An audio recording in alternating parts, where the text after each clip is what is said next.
you're a female athlete, NCAA Division I. What's been your experience with sports? Have you had to compete against any males? Like, tell us your story. So the mass majority of my time in NCAA Division I athletics, I didn't. It wasn't really an issue until my senior year, which had been my fourth and last year of eligibility in the NCAA. My coaches called me over the summer of 2019 and let me know that an athlete that I had previously been seeing competing in the male category was now going to be competing in the female category against me, myself, my teammates, and every other woman athlete in the NCAA.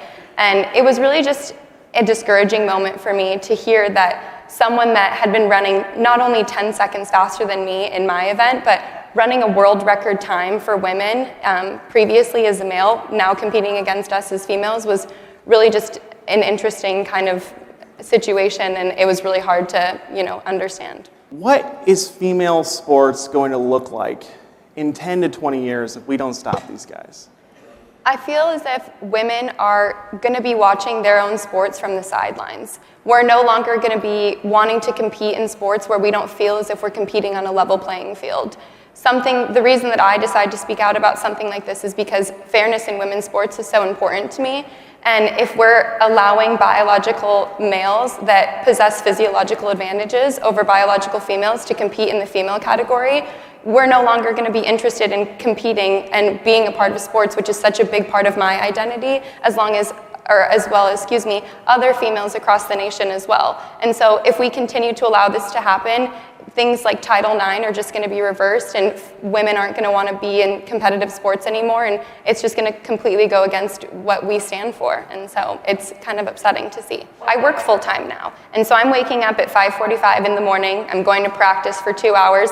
I'm then driving to work, where I work all day, and then I'm doing online school because that's the world we live in right now.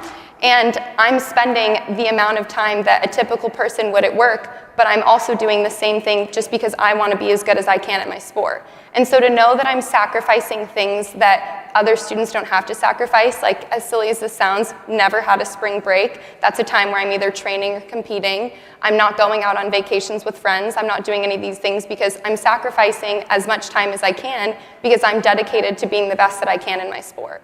And so I feel as if women shouldn't have to be forced to compete against people that have a different biological advantage, like I said, because it's just going to make us not motivated and we're not going to want to stay in the sport that we love so much. There's no part of me that doesn't want to be inclusive.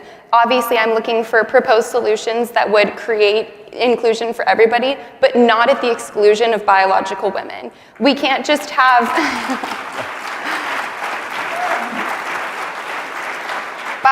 We use this trigger word as inclusion, but people don't realize that by being inclusive in that sense, it is exclusionary to people like myself. Closing thoughts, what do you want to tell the audience?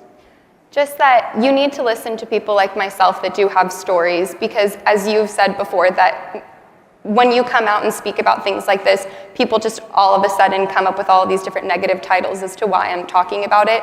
But what I experienced is what I experienced, and you can't devalue my story. And I just want to be able to be an advocate for other girls that are, like you said, being the silent majority, because we're afraid to speak out about it because of the negative repercussions we may have. But there are a lot of people, based on your poll and just based off conversations that I've had, people are on our side. And it's all about being inclusive, but like I said, making sure that women aren't being discounted either.